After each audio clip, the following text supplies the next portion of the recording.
bergamot yang limau yang gemuk sikit tu dan menggerutu sikit.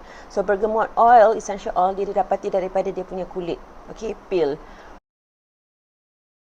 Hai, Assalamualaikum. Saya Azura daripada Satu Hari Satu EU, Projek 365, dan hari ini kita masuk kepada B, iaitu bergamot. Bahasa Latinnya ialah Citrus aurantium bergamia.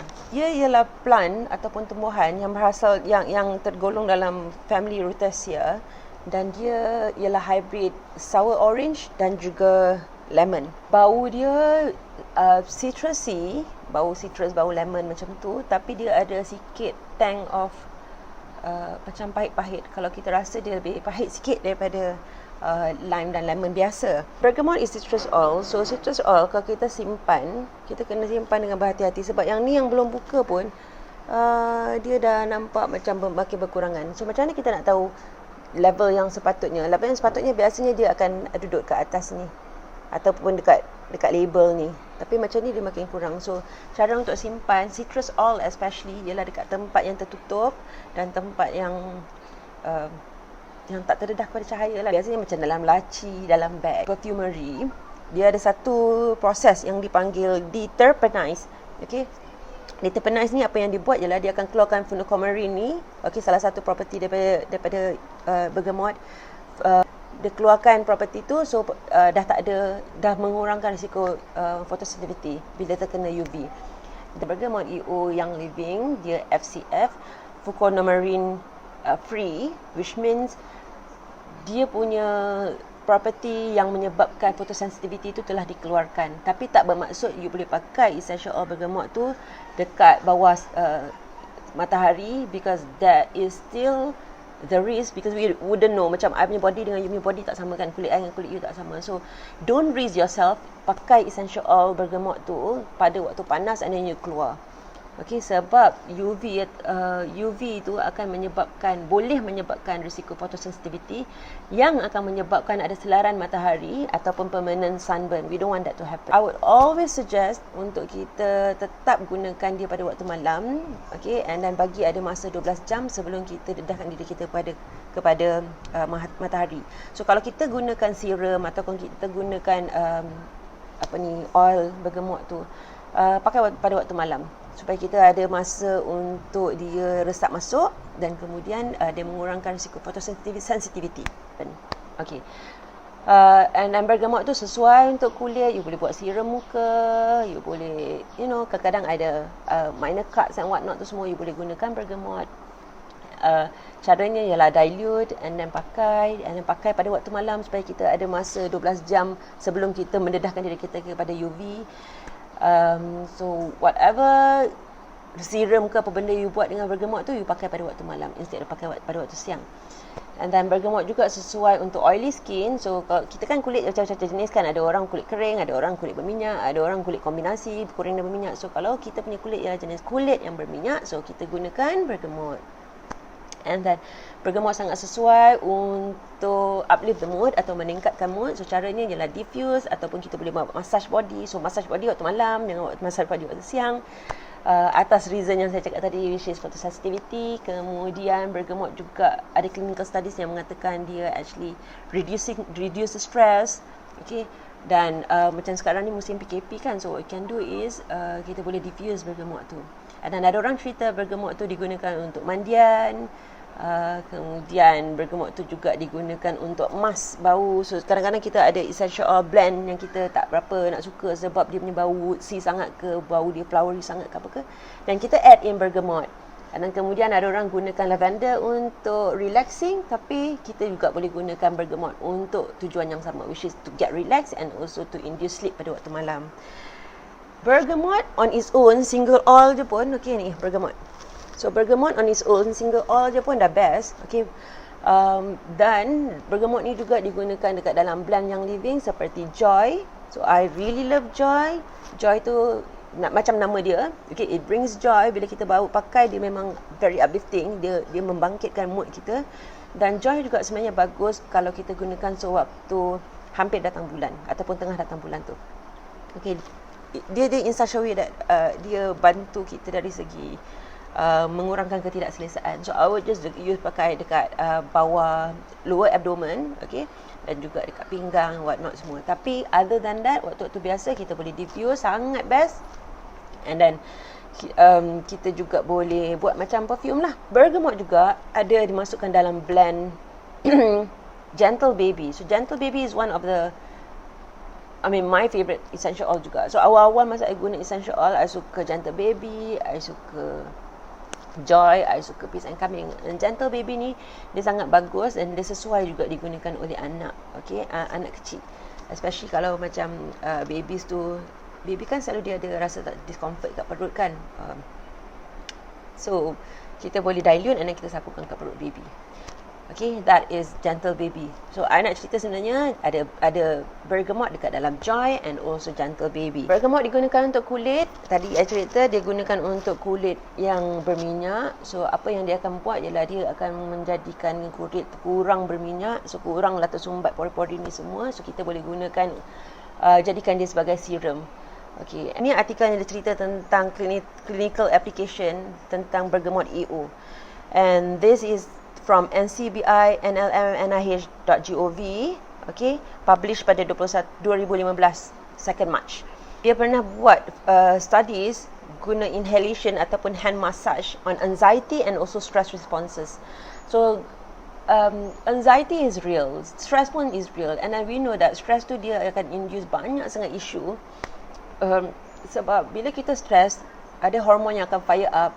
Whereas sebenarnya body kita patut buat benda lain, tapi sekarang dia sibuk untuk menguruskan benda lain.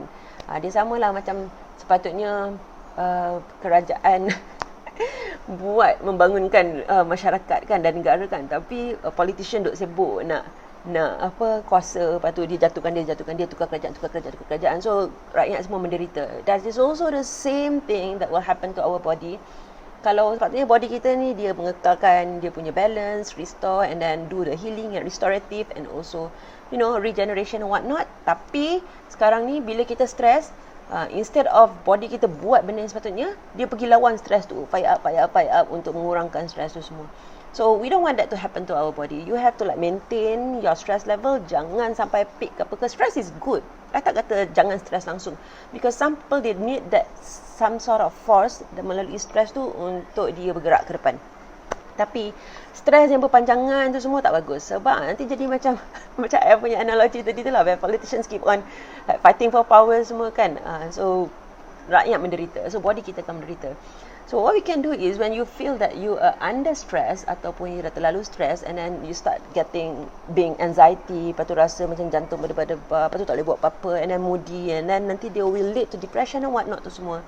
So what you can do is you can use bergamot EO and then inhale ataupun massage your body with that. Okay, sebab ini ialah clinical study. Ada juga yang dia dapat, okay, daripada sini dia kata ada juga yang dapat, yang diorang nampak good impact from it. So ada 52 subject affected by hypertension. So what happened is after they use bergamot, EO and then they combine dengan another oil seperti lavender, cedarwood, ylang-ylang and frankincense. So what happened is dia ada reduction of psychological stress responses. And then dia serum cortisol level rendah, blood pressure pun dia makin rendah. And then another studies dibuat 2008. Okay, this is hospice patients with terminal cancer. So what happened ialah these patients are in pain and also depressed. So they tried to use the oils, okay, bergamot, lavender and frankincense. So there are results yang menunjukkan reduction of pain and depression for them.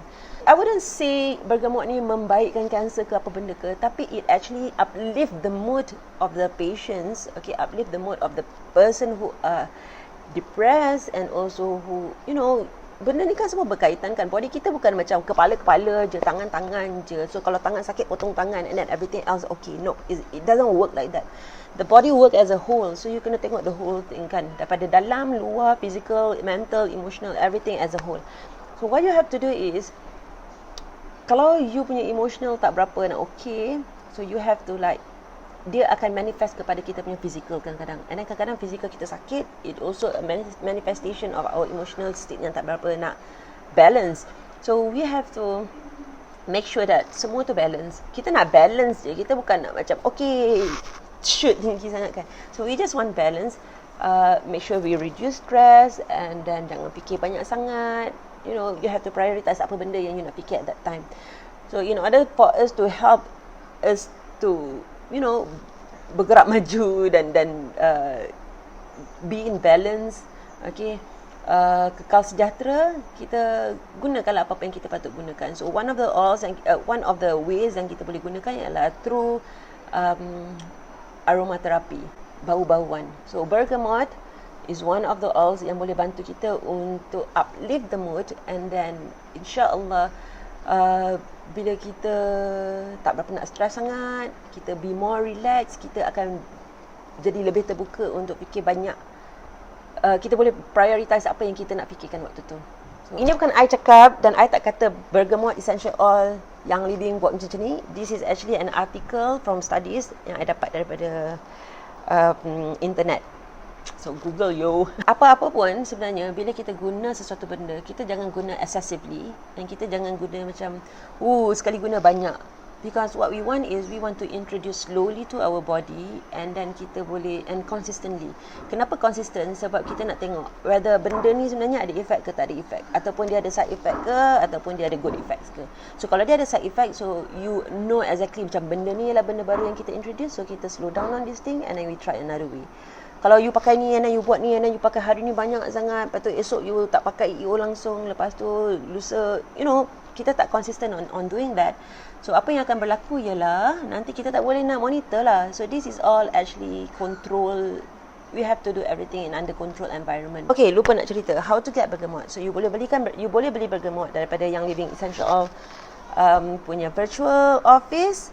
Okay, kalau you are a member, the price is, harganya ialah RM125 sahaja untuk 15 ml. So ni RM125. Macam kenapa mahal sangat botol kecil RM125?